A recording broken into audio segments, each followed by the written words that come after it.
Welcome back. This is the last class in the Vajrayogini, and so we are on week 8, and in the text we're on page 287, and the ritual practices. So these, as you'll recall, are supplemental to the main part of the text. For whatever reason, the author has decided to put them at the end rather than at the places where they actually occur in the practice, although a number of these actually do occur at the or near the end of the sadhana. So the first one is number 57 here, which is a bali offering, is the ritual he's talking about here, and the cross-reference to this is on page 206 if you're tracking those. And so it says, those who desire siddhi should perform all the rites of worship and so on that are taught in the scriptures with a preceding offering of bali. The phrase tasting of nectar is sometimes used as well. But basically these are a food offering and drink offering, one or the other or both.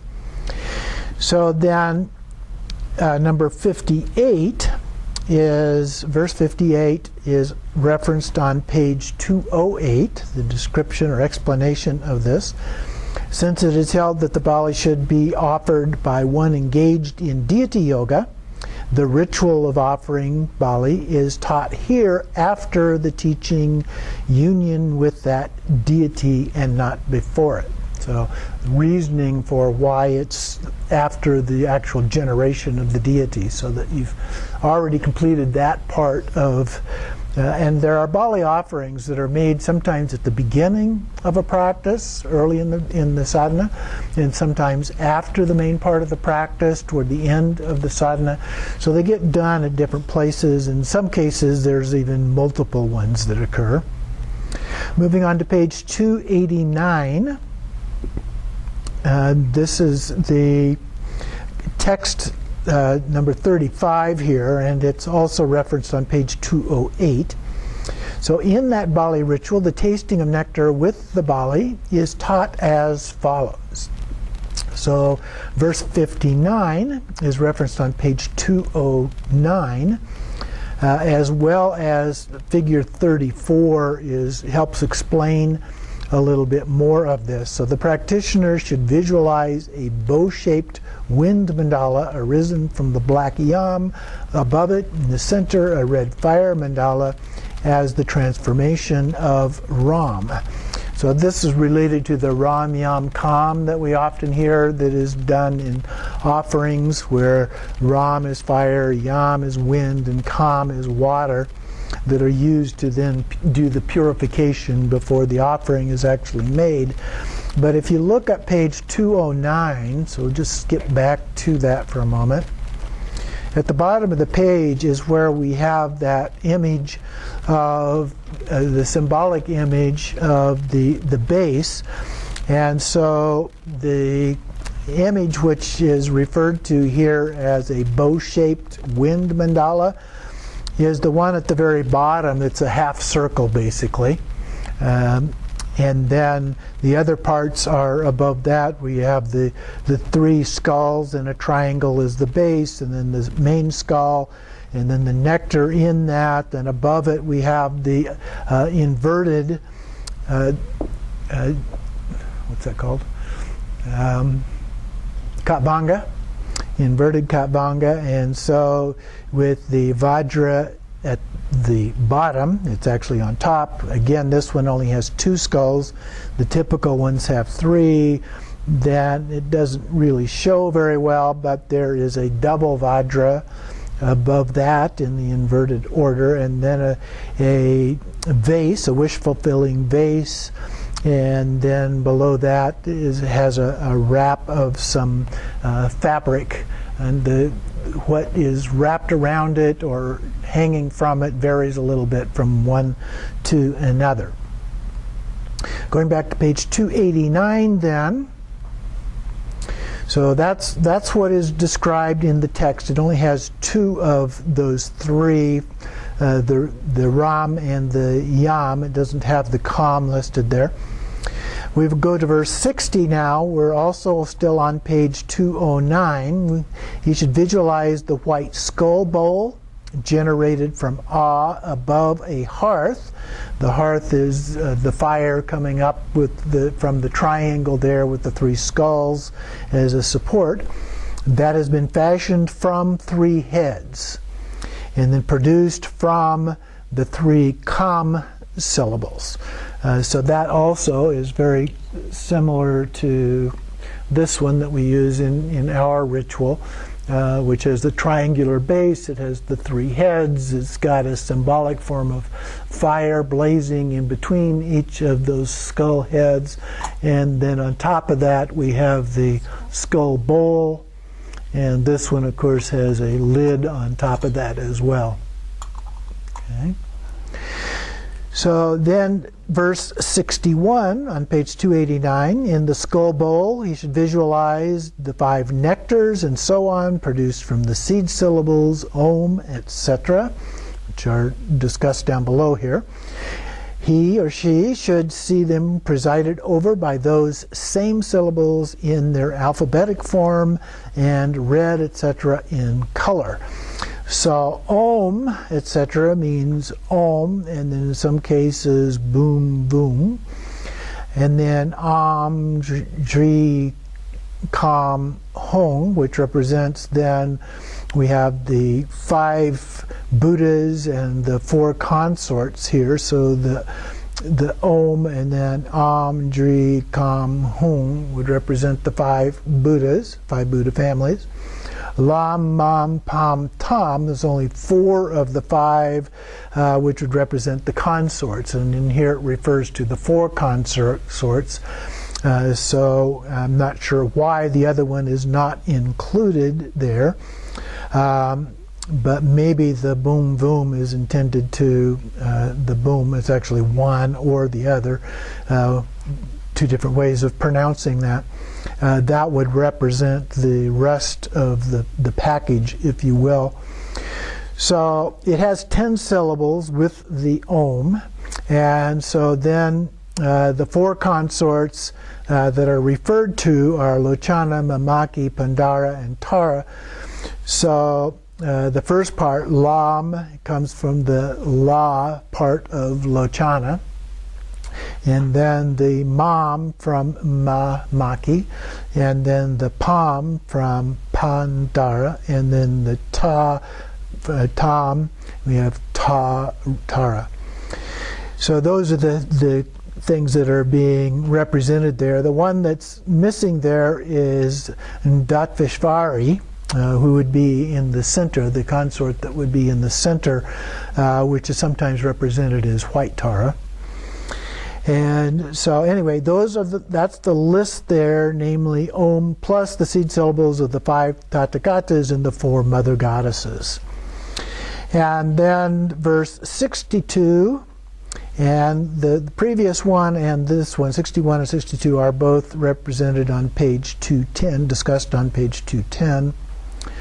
So with the heat of the fire blazing up because of the wind, he should see the nectars and so on that have been produced from the seed syllables being dissolved in that skull bowl and then taking on a bright luster like the color of pomegranate flower. So that's a red color. And so then it continues on page 291, and all of these are also on page 210 here. So verse 63, you should visualize the skull staff, that's the Katvanga, above the skull bowl, produced from Hong, filled with nectar, inverted, that's the staff is inverted as we described a little bit ago, and white like quicksilver. Should see it melting because of the heat below, and then visualize its liquid form as white and cool. Continuing with verse 64, you should visualize Om Ah Hong, one on top of the other in sequence, the 3 syllables of which have been produced through a transformation of the vowels and consonants visualized above the liquid and from this mantra.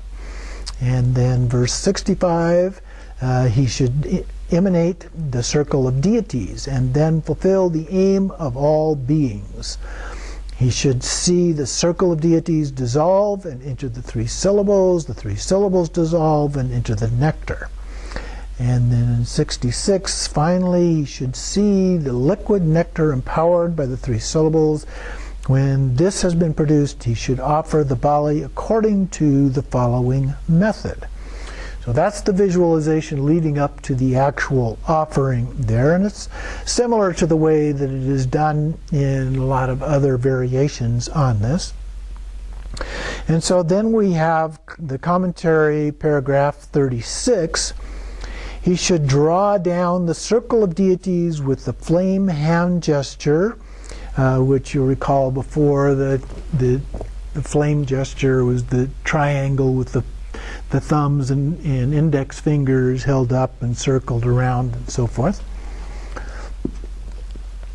And the syllable pe, and honor them with guest water and other offerings. So in some cases they use the 8 offerings that are also included in here. And this commentary paragraph, is on page 211. And so do all of that and the offerings. Then after reciting the mantra, which is listed here and it's translated at the bottom of the page, all existence or things, dharmas, mutually accord with each other. All existence are mutually interpenetrating or interdependent. So then continuing on the next page, 293, he or she should visualize his or her hands as a moon and sun disk, themselves produced from the vowels and consonants with a hung syllable on each in order to make them into the Vajra gesture of offering. Between the palms of his hands, he should then place or visualize the bowl of nectar. He should then recite this verse in order to achieve the desired goals. Now, before I read through that one, I tried to look up this Vajra gesture of offering to see what I could find on that, because it wasn't one that I was directly familiar with. And I found there's a variety of ways that this is done, not surprisingly. And so one of those is to extend the index fingers with the thumb touching the tips of the other 3 fingers like this. So in this case, it is the left index of the left hand, and then the right hand is grasping the index finger. And so the 2 of those together are creating an image somewhat like a Vajra. Okay? So that's the similarity there in terms of the reference. Another one that I found is that you basically fold all of the fingers together except the index fingers. You have both of those extended in a somewhat similar manner, but it's not quite the same image that is indicated in the other one. And then the other one has all of the fingers just slightly interwoven, so it's toward the ends of the fingers. So there were several different methods that were used for this particular gesture. So you could probably use whichever one of those that you choose to do, or if you have somebody that can teach you the appropriate one to use in a specific case, then you use that one. So going back up above there to verse 67, the goddesses are the authority, the pledge is the authority, and the words spoken by them are the supreme authority. By the virtue of this truth, may these goddesses bring me grace. So that one is referenced on page 212. So that is spoken in order to do the actual offering. Then he should see the object of worship, or she should see the object of worship, the worship, and the worshiper without any difference from each other. So kind of a one-taste approach. Circulating the bowl in the cardinal directions beginning in the east. So we would be holding the bowl at this time. So take this. And so we would hold the bowl. We start in the east. The east is going to be closest to us. And so then it says that we circulate these, the cardinal direction starting in the east in a counterclockwise direction. So then we would go around and circle it around this way. And then the intermediate directions in a clockwise direction, starting with the southeast. So the southeast would be just slightly over here, and then you would go back around in the other direction as you're reciting that verse up above.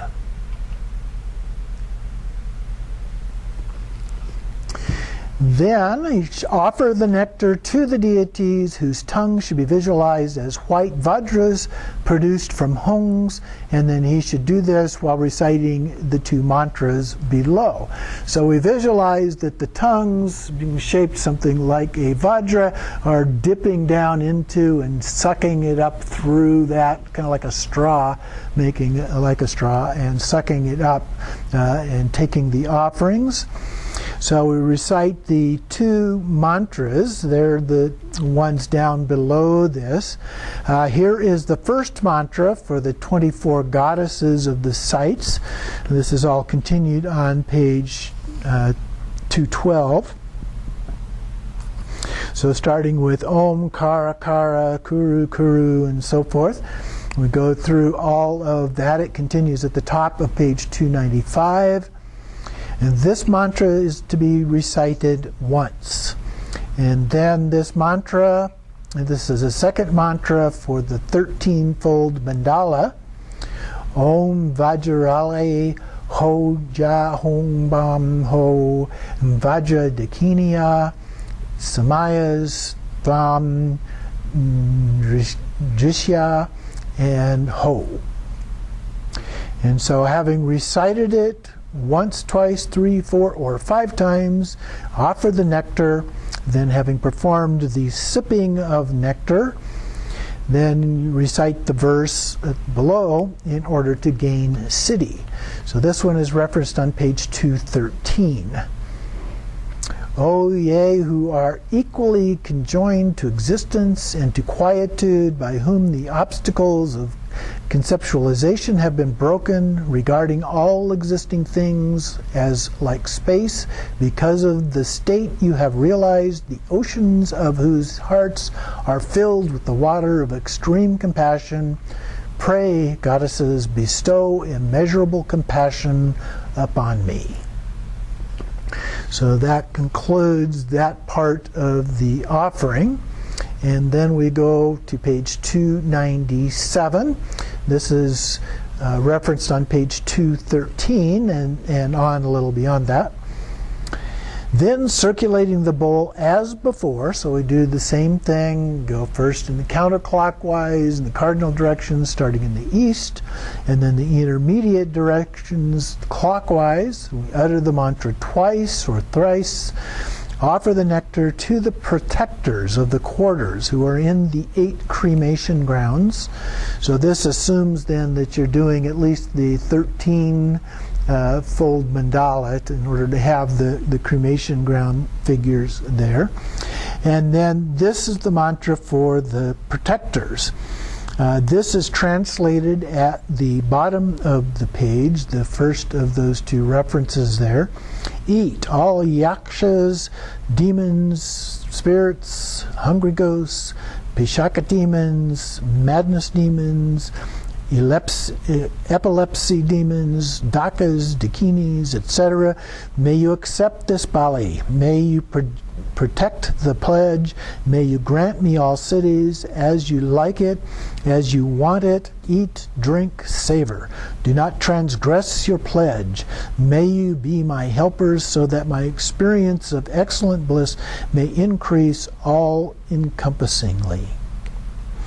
So that is the translation of that one. Normally the mantras are recited in the Sanskrit version of that, but in some cases with these longer ones it can be beneficial to recite them maybe once in the Sanskrit and then once in the English, so that you have that sense of what it is actually all about at that time.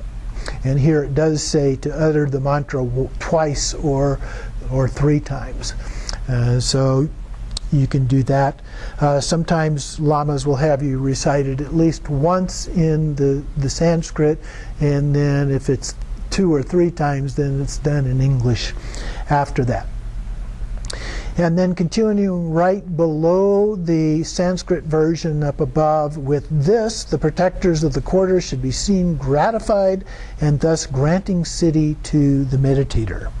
Then we continue on to paragraph 40 of the commentary, which is referenced on page 215, as well as a little bit more than that.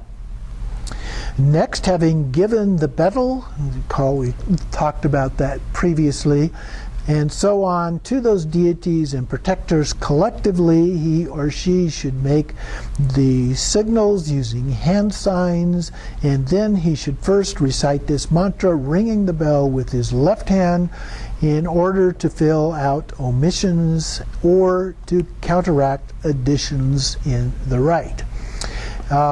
So I'm not sure exactly what the signals are, the mudras that he's referring to here, but it appears that they may be something associated with the 100-syllable mantra, which is the one just below here. But in this case, instead of Vajrasattva, it's a variation of that addressed to Haruka. And so it starts off Om Vajraharuka. And so instead of Om Benza Sattva, which would be Vajrasattva, so it's Om Vajraharuka. And then Samayam Anupalaya Haruka Vinopatishta, and so forth. And then also toward the end, at the end of the next to last line, again Vajraharuka, and then in the next line, the last one, after the first comma there, Haruko. And then at the very end, it's added Hongpei to the end of that, end of the standard one. So it's a little bit different, but very similar. And there is also a translation of that, but that's one that we're much more familiar with. Then, moving on to the next page, 299, we recite the emptiness mantra, Om Yuga Shuddha Sarva Dharma Yuga Shuddho Hum.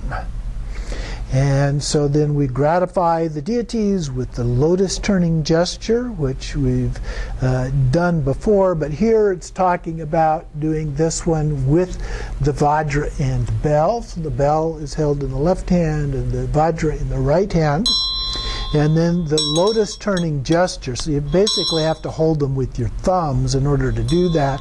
So the hands are together here, the fingertips at least are together, and then the lotus turning gesture, usually we open the fingers and then we rotate back and forth here, and then we go to the wrathful figure and do it 2 more times. But it appears here that they may be doing this in a slightly different way. But carrying on then with the text, then releasing the mudra, we make the gesture of embrace, which is, and you would still have them in your hand, and he's bringing your hands across with the right one on the outside. And then you should dismiss them with the snap of the thumb and 4th finger while reciting the mantra Om Mu. And then finally, you make a circle of the deities, make that circle of deities enter into oneself. Okay, so we were visualizing the deities being associated with the palms of our hands, and so now that circle of deities enters into us. Then the paragraph 41 is referenced on page 216 here. And then next, the rite of external worship is given. So now we've transitioned from the Bali offerings here to the rite of external worship.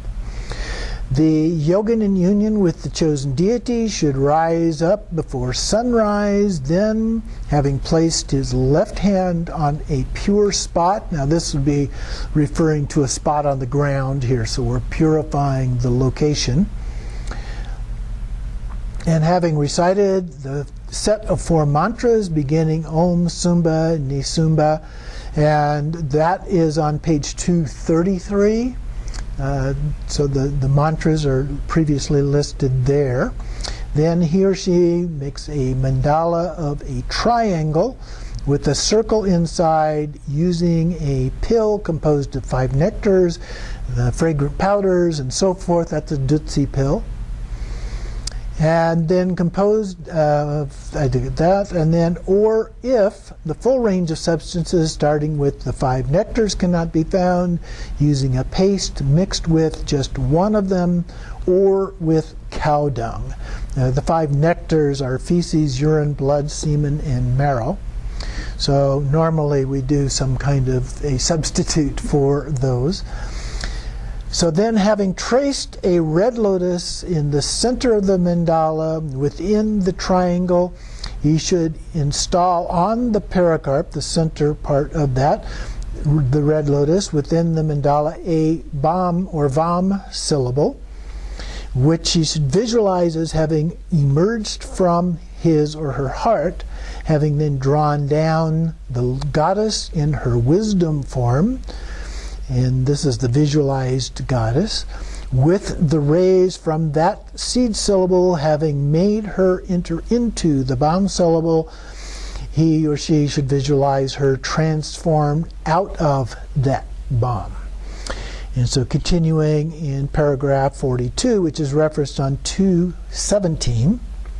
Next, having worshipped her with flowers and other traditional offerings, issuing from the seed syllable at his or her heart, he or she should offer a flower with his or her left hand that has been purified according to the correct method, while reciting the mantra Om Ah Hong. So Om Ah Hong is what purifies. Then he or she should also offer a flower with the heart, auxiliary heart, and 8-part mantras. So we recite all 3 of those mantras. Then, having worshipped the protectors of the quarters and other inhabitants in the cremation grounds with the 3 syllables, he or she should worship them by uttering their name, followed by a single recitation of the 3-syllable mantra. That's the Om Ah Hum.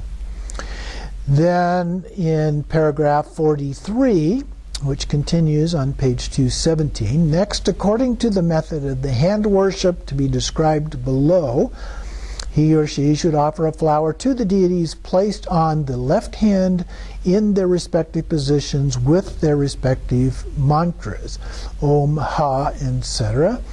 And those are then mentioned down below. At the bottom, the syllables are those of the armor deities, and are thus a means for protecting the deities generated on the hand by armoring. And so we talked about the armoring process previously, which I shall state presently. Then, having thrown onto the mandala that flower in his left hand with the recitation of the 8-part mantra, he or she should form the flower gesture of offering his hand and then his head, and then he should cause the circle of deities on the left hand to enter into himself or herself. Then, paragraph 44, referenced on page 218. Next, having performed the praise ritual with the heart and 8-part mantras and other verses of praise, he or she should perform the Bodhisattva preparations, namely the 7-fold worship. Now, recall that that was a 7-limb prayer, a variation of that. starting with the confession of faults and the meditations, the recitation of the emptiness mantras, and the bodhisattva vow. Then paragraph 45, it also continues on page 218.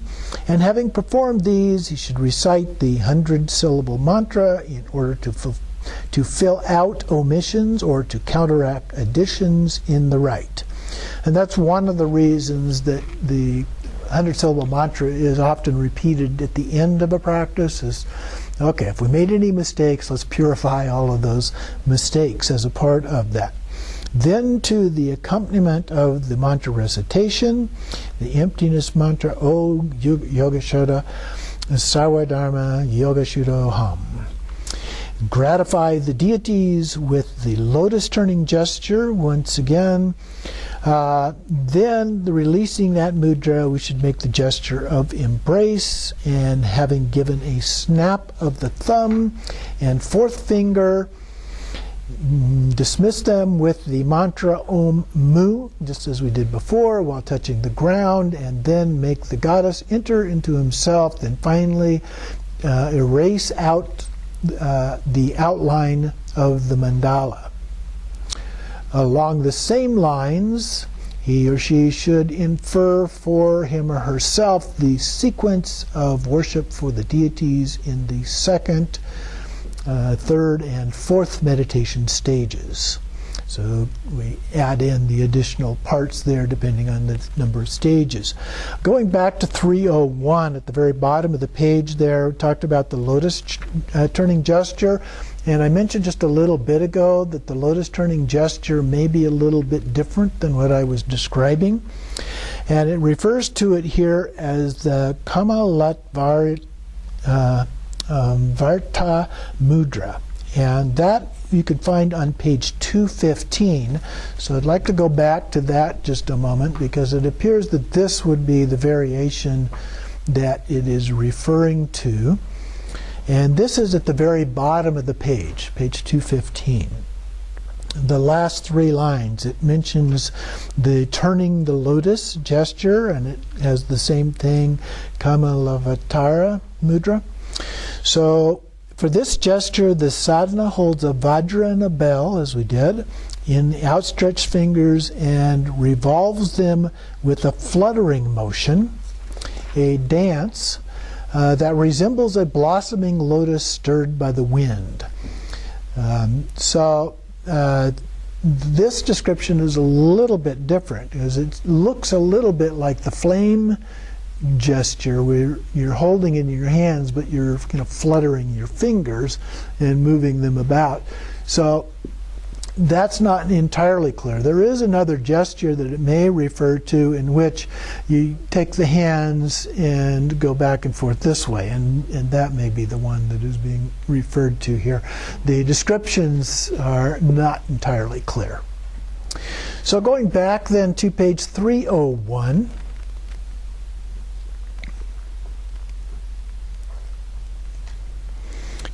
we're at the, we're then 303. We moved over to 303. And so then paragraph number 46, which is referenced on page 218 and a little more. And now we have the rite of hand worship.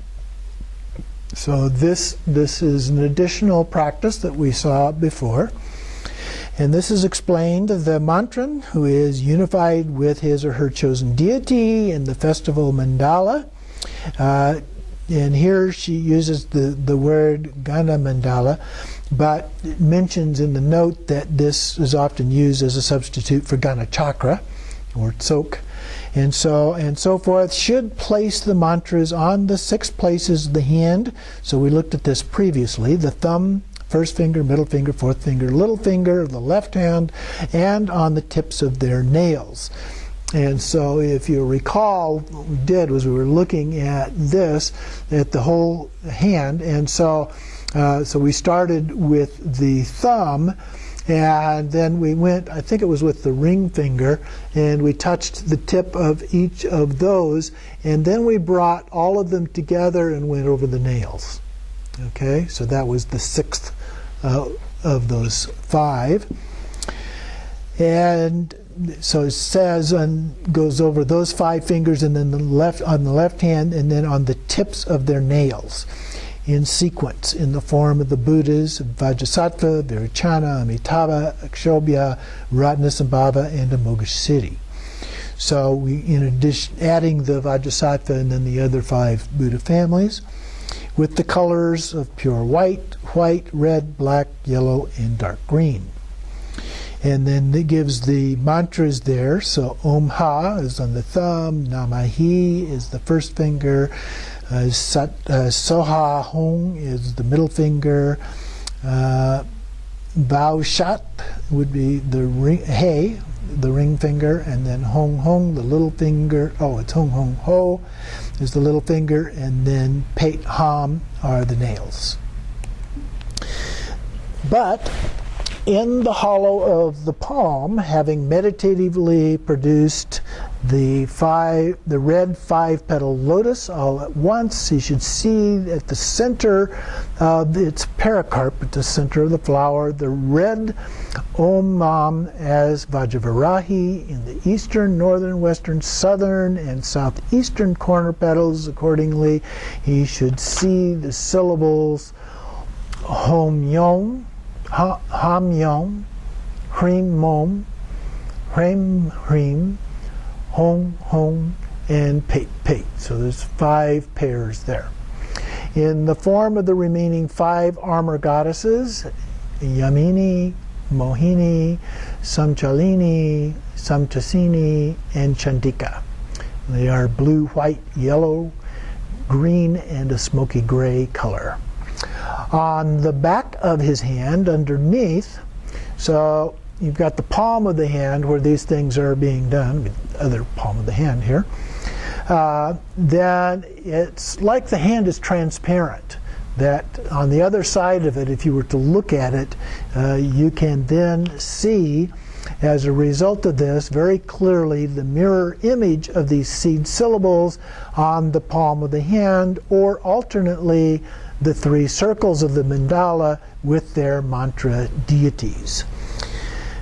And then the next paragraph, number 47, which is referenced on page 220, then he or she should smear with liquid ingredients all the seed syllables in his or her hand, and having contemplated the palm of his or her hand as presided over by all the yoginis, he or she should offer these liquids and other substances that he or she has smeared onto his hand with 3 syllables or with the 8-part mantra.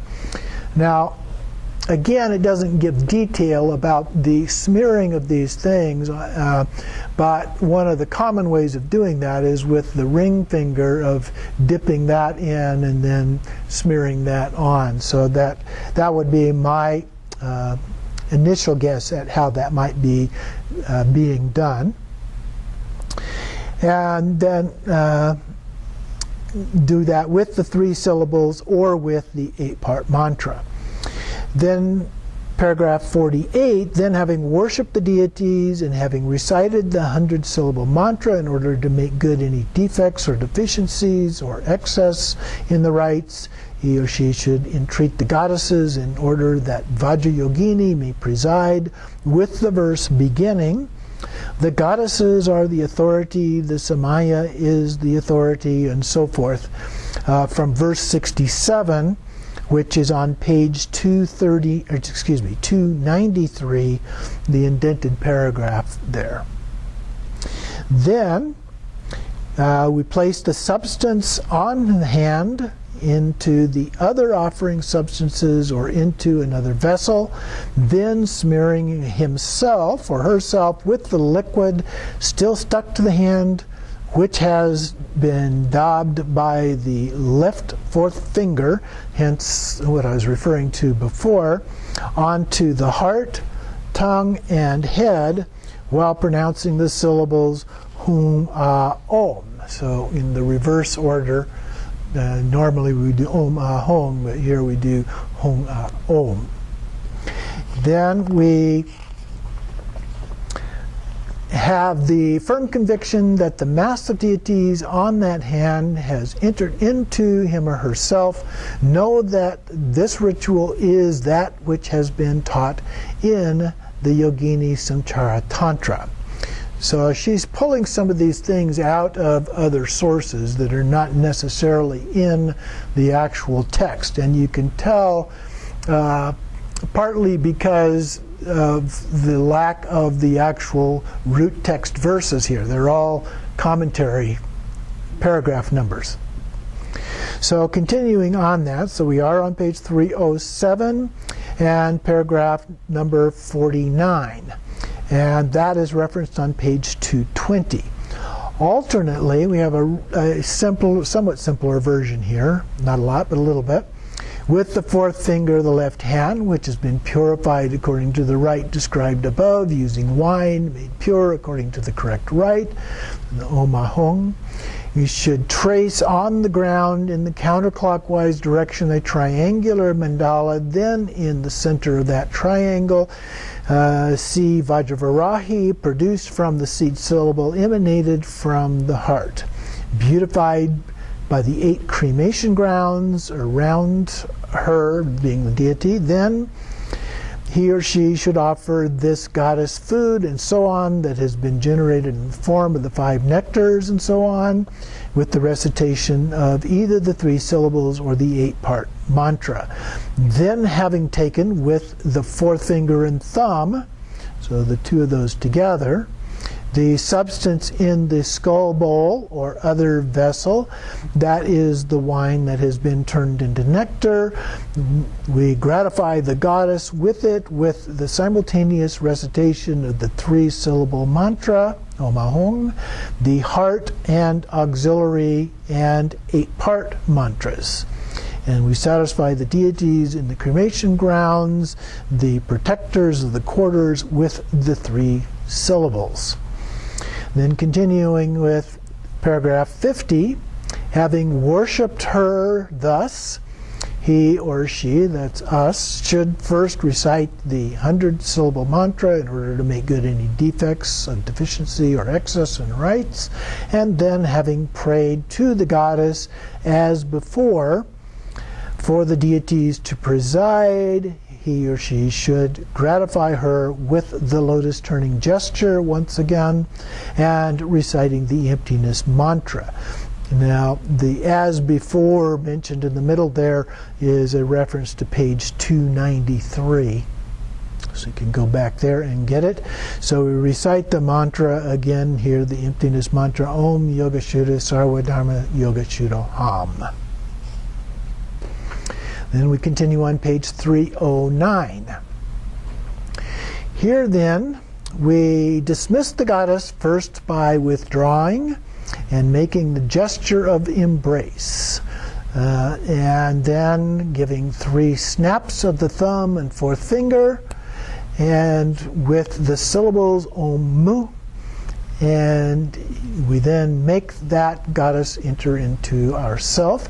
Next, having taken the wine on the ground used for tracing the mandala on the fourth finger of the left hand, he or she should smear it onto the heart, tongue, and head, uttering Hung Ah O Om as we did before. And then also visualize the assembly of deities on the hand entering oneself.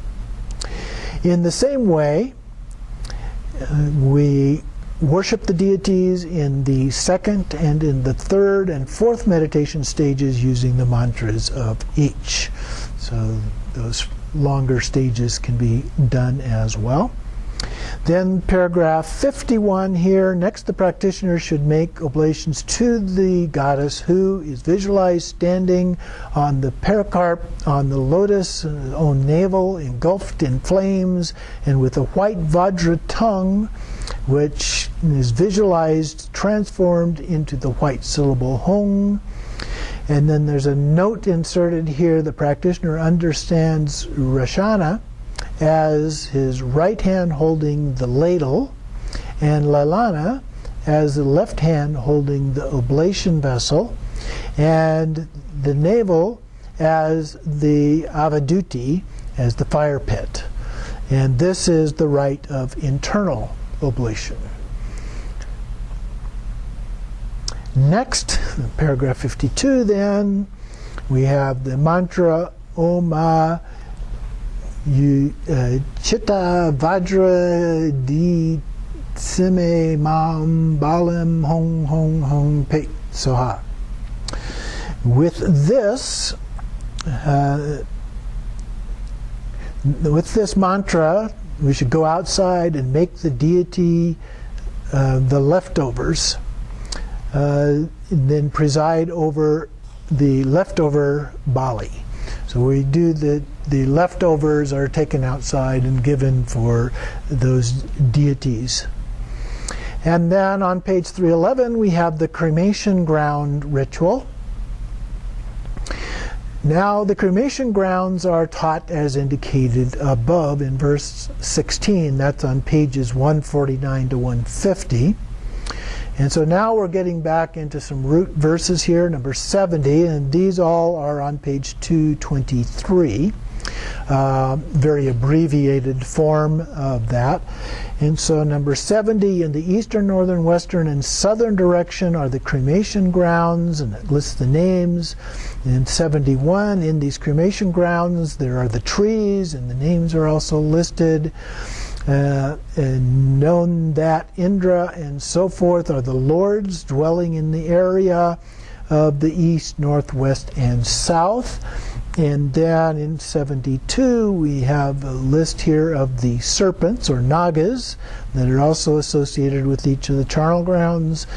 And then the clouds and their names are listed. And then in 73, then the four intermediate points belonging to Shiva in the northeast, Agni in the southeast, Nariti in the southwest, and Vayu in the northwest, dwell these very terrifying cremation grounds in order. And actually some of these are listed, the definitions of those are listed at the bottom of the page. So now we continue on 313. And so we're continuing from the reference is page 223 still. So again, we have the additional listing here. So if we go down below, it's the second footnote here, the boisterous laughter, fortune forest, or spring of splendor, or abundant wealth, the terrible darkness, and the kila kila clamor.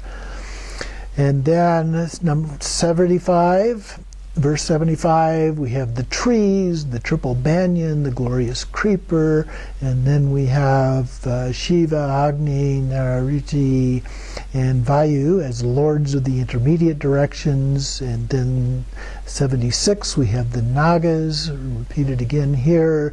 These are the lords of the intermediate directions, and those are listed. And then 77, having composed this sadhana, so this is kind of the colophon here.